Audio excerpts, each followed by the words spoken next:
Music by DJ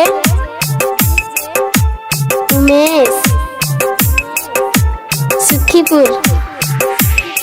ऐ खुदा तेरी कैसी खुदाई है, तूने कैसी ये दुनिया बनाई है।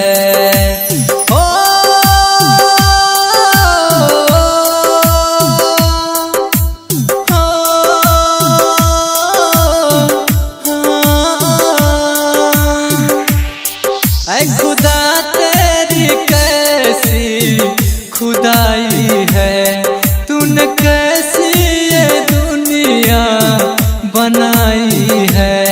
प्यार करने वालों को सताया जा रहा है, प्यार करने वालों को सताया जा रहा है।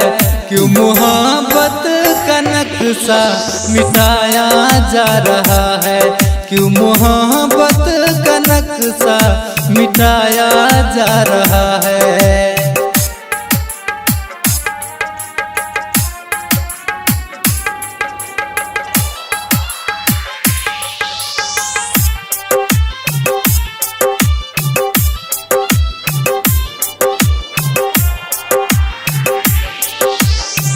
दीवाने के दिल पे लोग पत्थर चलाते हैं, प्यार का कदर कोई कर नहीं पाते हैं।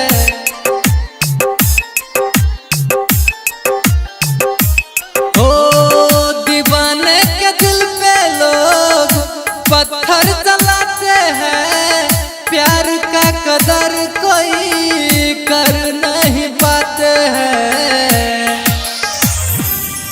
प्रेमी प्रेमिका को कितना रुलाया जा रहा है, प्रेमी प्रेमिका को कितना रुलाया जा रहा है।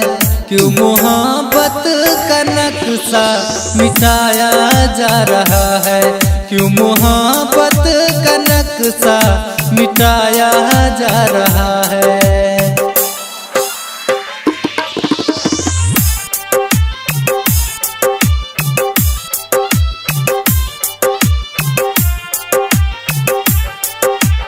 म्यूजिक बाय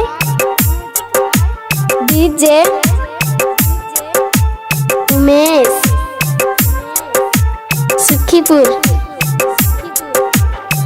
प्यार क्या कसूर है जो लोग इससे लड़ते हैं, तू ही बता दे रब्बा कुसुम कारण कहते हैं।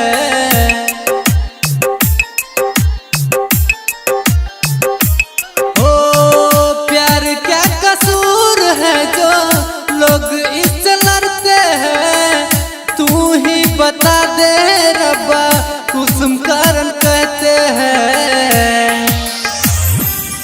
प्यार आग लगा के जलाया जा रहा है, प्यार आग लगा के जलाया जा रहा है। क्यों मोहब्बत का नक्शा मिटाया जा रहा है, क्यों मोहब्बत का नक्शा मिटाया जा रहा है।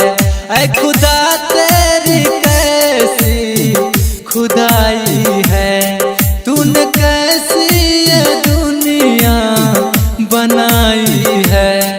प्यार करने वालों को सताया जा रहा है, प्यार करने वालों को सताया जा रहा है।